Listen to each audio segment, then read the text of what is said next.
Olá, vamos a mais uma aula da série Dispositivos Eletrônicos. Aula de hoje, Efeitos de Frequência. Esse título está muito em conformidade com o autor Malvino, mas também podemos chamar de efeitos da frequência. Vamos estudar os efeitos que um sinal alternado sofre quando ele é amplificado. Eu sou o professor Ângelo Márcio de Paula. Boa aula! Os sinais podem ser classificados em várias categorias, de acordo com sua faixa de frequência, iniciando lá em 3 kHz, indo até 300 GHz. A faixa de frequência de áudio, são sinais audíveis ou sonoro, está compreendida entre 20 Hz e 20 kHz, ou seja, começa abaixo da faixa VLF e termina dentro da mesma faixa. Entre 20 kHz e 3 MHz está a faixa denominada de ultrassom, compreendendo a parte da faixa VLF e totalmente as faixas LF e MF. As frequências denominadas microondas ocupam a faixa entre 3 GHz e 300 GHz, ou seja, SHF e EHF. Finalmente, acima de EHF estão as frequências óticas e os raios, na seguinte sequência: raio infravermelho, luz visível, ultravioleta, o raio-x e os raios gama. Qual a faixa de frequência dos celulares 4G? Então a gente volta na nossa tabelinha anterior e obtemos a resposta. 2,5 GHz está na faixa dentro do UHF. Quando o assunto é CA, aparecem os capacitores de acoplamento, que é o CA1 e o CA2, e desvio, que é o CE. Eles são importantes, pois são capazes de bloquear o sinal CC da polarização e deixar passar o sinal CA desejado na amplificação, tanto na entrada como na saída. É possível perceber dois modos fundamentais em que os capacitores são usados. Primeiro, eles são usados para acoplar ou transmitir os sinais CA de um circuito para outro. Segundo modo, eles são usados para desviar ou curto-circuitar os sinais CA para o terra. Esses dois modos dependem da reatância capacitiva. Essa fórmula diz que a reatância capacitiva é inversamente proporcional à frequência e à capacitância. Se você dobrar a frequência, a reatância cairá pela metade. Quando a frequência é alta o suficiente, a reatância se aproxima de zero. Isso significa que um capacitor é um curto para CA em altas frequências. O oposto também é verdadeiro. Quando a frequência diminui a zero, a reatância torna-se infinita. Isso significa que o capacitor é um circuito aberto para CC em baixas frequências.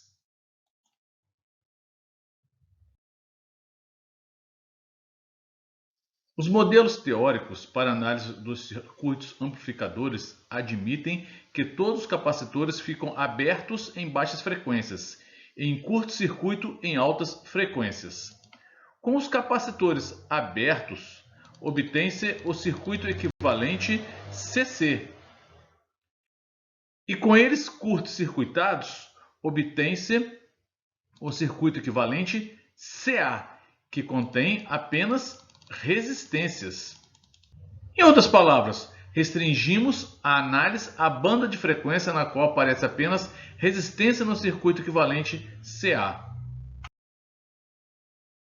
Para fazer a análise CC, deve-se desativar a fonte CA, ou seja, colocar em curto-circuito uma fonte de tensão ou abrir uma fonte corrente.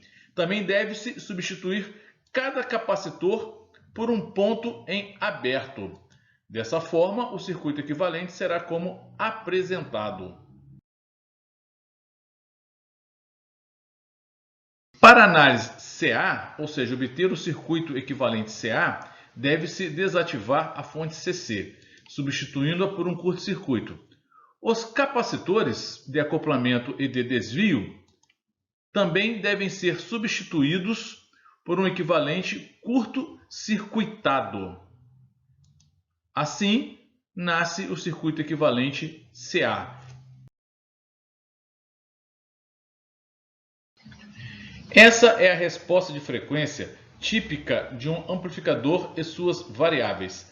Trata-se do gráfico de tensão de saída versus frequência. Em baixas frequências, a tensão de saída diminui por causa dos capacitores de acoplamento e de desvio. Em altas frequências, a tensão de saída diminui por causa das capacitâncias do transistor e das capacitâncias parasitas da fiação e trilhas. Essas capacitâncias indesejadas proporcionam rotas de desvio para o sinal CA, evitando que ele chegue ao resistor de carga. Por isso, a tensão de saída diminui quando a frequência é muito alta. As frequências acima e abaixo dessa faixa média são evitadas na maioria das aplicações. As frequências críticas, ou seja, de corte de um amplificador, são as frequências em que a tensão de saída é 0,07 de V máximo. Os capacitores de acoplamento e desvio são responsáveis pela frequência inferior. Já as capacitâncias do transistor e as capacitâncias parasitas são responsáveis pela frequência de corte superior. A faixa média de frequência é chamada de banda média.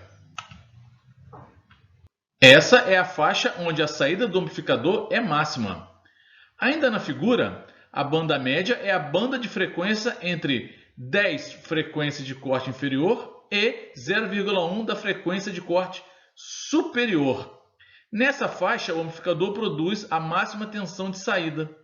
O amplificador é projetado para trabalhar nessa faixa, porque a tensão de saída é a máxima possível. Vamos a um exemplo. Um amplificador de áudio na faixa audível possui as seguintes frequências críticas: frequência de corte inferior igual a 2 Hz e frequência de corte superior igual a 200 kHz. Qual o valor da banda média? Então, a banda ou faixa média de frequências é de 20 Hz a 20 kHz. A propósito, as frequências entre 20 Hz e 20 kHz são as chamadas de frequência de áudio, que é a faixa aproximada das frequências audíveis pelo ser humano. As frequências acima de 20 kHz são chamadas de frequência de radiofrequência ou frequência de rádio. Então, o cálculo pode ser determinado da seguinte forma: 10 que multiplica a frequência inferior é igual a 20 Hz. E 0,1 que multiplica a frequência superior, que é 0,1 vezes 200 kHz dado, será igual a 20 kHz. Ufa! Bom, o transistor é o ator principal quando o assunto é amplificador. Porém, os capacitores são fundamentais e devem ser projetados corretamente para determinar a faixa de frequência que esse amplificador vai trabalhar. Até o próximo módulo e muito obrigado.